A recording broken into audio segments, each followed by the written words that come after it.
Horror कहानियां थी। चुड़ैल पार्ट 1। ऊंची ऊंची पहाड़ियों और घने जंगल से घिरा हुआ भैरवगढ़ गांव काली पहाड़ी के ठीक पीछे था। काली पहाड़ी यानी मौत का घर। भैरवगढ़ गांव तक पहुंचने का रास्ता बेहद दुर्गम था। लगभग 24 घंटे घने तूफान और तेज हवाओं की वजह से वहां के वीराने माहौल की कहानियां लोगों के दिलों को दहला देती थी। ऐसे बहुत कम लोग थे जो भैरवगढ़ गांव तक जाने की हिम्मत करते थे। लोगों का कहना था कि इस गांव के आसपास बुरी आत्माओं का साया मंडराता है।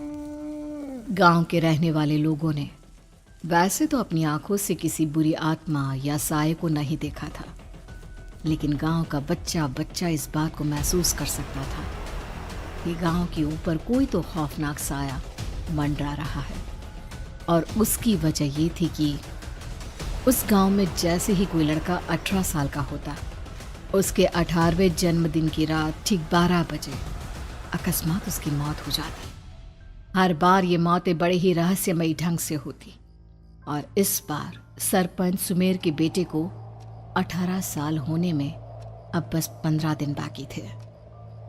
अजी सुनते हैं, हमारा बेटा भी कुछ दिन बाद 18 साल का हो जाएगा। कहीं वो डायन उसे भी खा गई तो। कैसी बातें कर रही हो?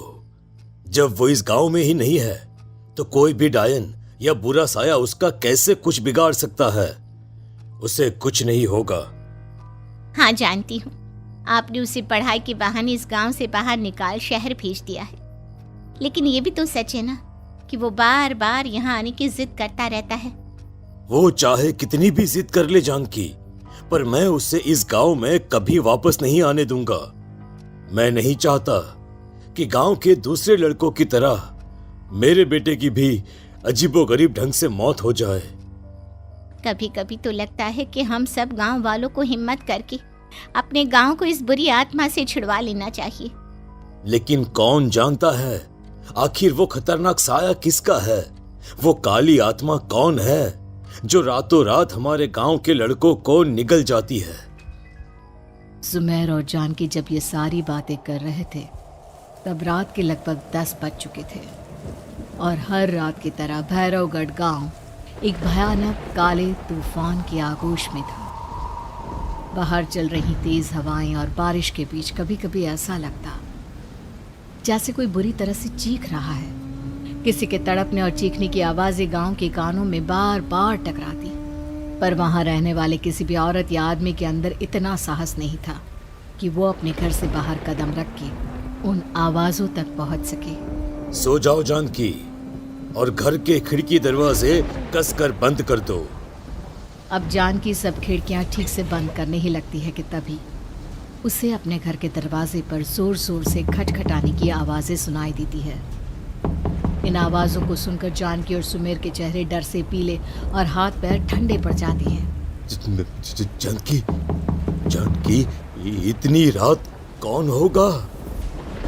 पता नहीं, ऐसा लग रहा है कोई बुरी तरह से दरवाजा खटखटा रहा है। अरे हाँ, पर किसी की आवाज भी तो नहीं आ रही। क्या करूं? दरवाजा खोल लूं या नहीं? कहीं ऐसा ना हो कि किसी को हमारी मदद की जरूरत हो। लड़खड़ाते कदमों से सुमेर दरवाजे के करीब जाता है और अपने कान को दरवाजे पर रख धीरे से आवाज देते हुए पूछता है, कौन है? कौन है वहां? तभी एक बेहद डराने वाली आवाज उसके कानों से टकराती है।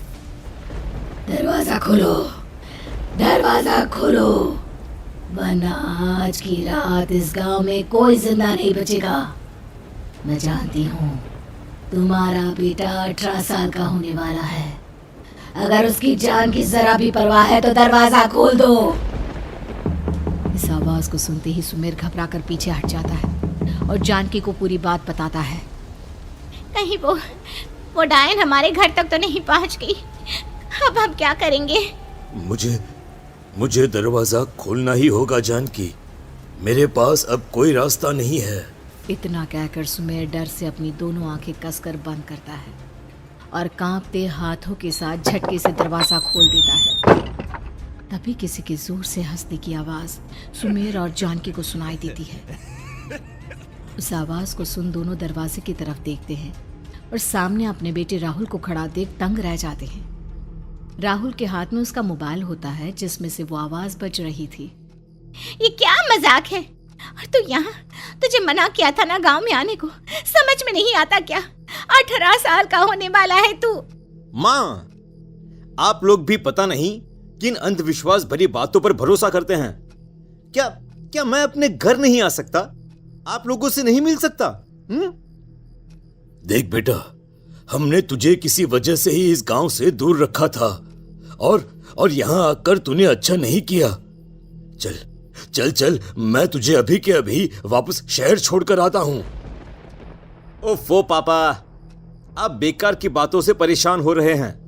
बाहर इतना तेज अंधड़ तूफान चल रहा है, कहीं जाने की जरूरत नहीं है। मैं बस आप लोगों से मिलने आया हूं, कुछ दिन रहकर चला जाऊंगा।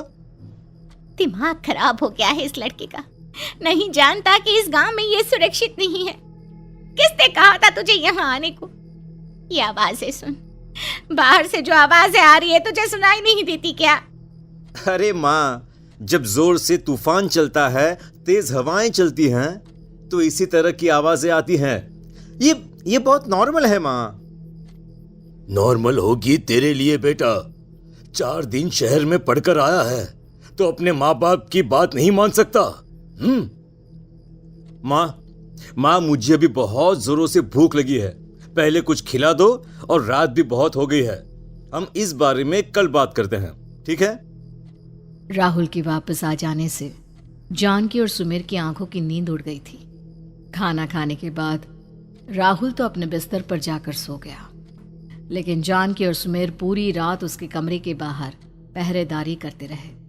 उन्हें पल पल इसी बात का डर था कि कहीं उनके बेटे को कुछ हो ना जाए। रात बीतती है, सुबह का सूरज निकलता है।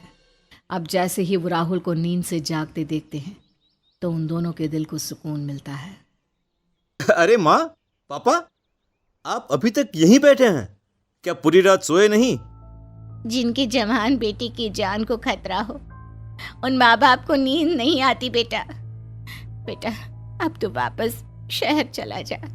देखो माँ, मैं किसी जरूरी काम से इस गांव में आया हूं, और वो काम पूरा होने के बाद मैं खुद यहां से चला जाऊंगा। काम? गांव में तेरा क्या काम है? पापा, मैं बचपन से ही इस गांव के बारे में बेहद डरावने किस्से सुनते आया हूं, इसीलिए अब मैं उन्हीं किस्सों के ऊपर डॉक्यूमेंट्री फिल्म बनाऊंगा। रिसर्च करना चाहता हूं कि आखिर सच्चाई है क्या। हे भगवान, लो जी, सुन लिया, और भेजो इसे पढ़ने के लिए शहर। मैंने आपसे पहले ही कहा था, मेरी बहन के पास दूसरे गांव भेज दो। ना ये शहर जाता और ना उल जुलूल की बात इसके दिमाग में आती। जानकी और सुमेर राहुल को समझाने की बहुत कोशिश करते हैं, पर वो किसी की बात नहीं सुनता और अपना कैमरा लेकर गांव की पास वाली काली पहाड़ी की तरफ निकल जाता है। अब राहुल जैसे ही काली पहाड़ी पर पहुंचता है, उसकी नजर पहाड़ी के ठीक बीचों बीच बनी एक पुरानी झोपड़ी पर पड़ती है। यहाँ भी कोई रहता है क्या? ये इंटरेस्टिंग होगा। राहुल की आवाज पहाड़ों से टकराकर उसके कानों में सुनाई दे रही थी। उसने चारों तरफ का नजारा देखकर वहां की तस्वीरें अपने कैमरे में उतारना शुरू कर दिया। तभी अचानक राहुल ने अपने कैमरे में खींची हुई तस्वीर को जूम करके देखा, और उसमें उसे जो नजर आया वो देखकर राहुल के होश उड़ गए। क्या सचमुच उस गांव के ऊपर किसी बुरी आत्मा का साया था? क्या राहुल की जान बच पाएगी? क्या देखा था राहुल ने उस फोटो में जिसे देखकर वो दंग रह गया? इन सवालों के जवाब जानने के लिए देखिए इस कहानी का अगला भाग।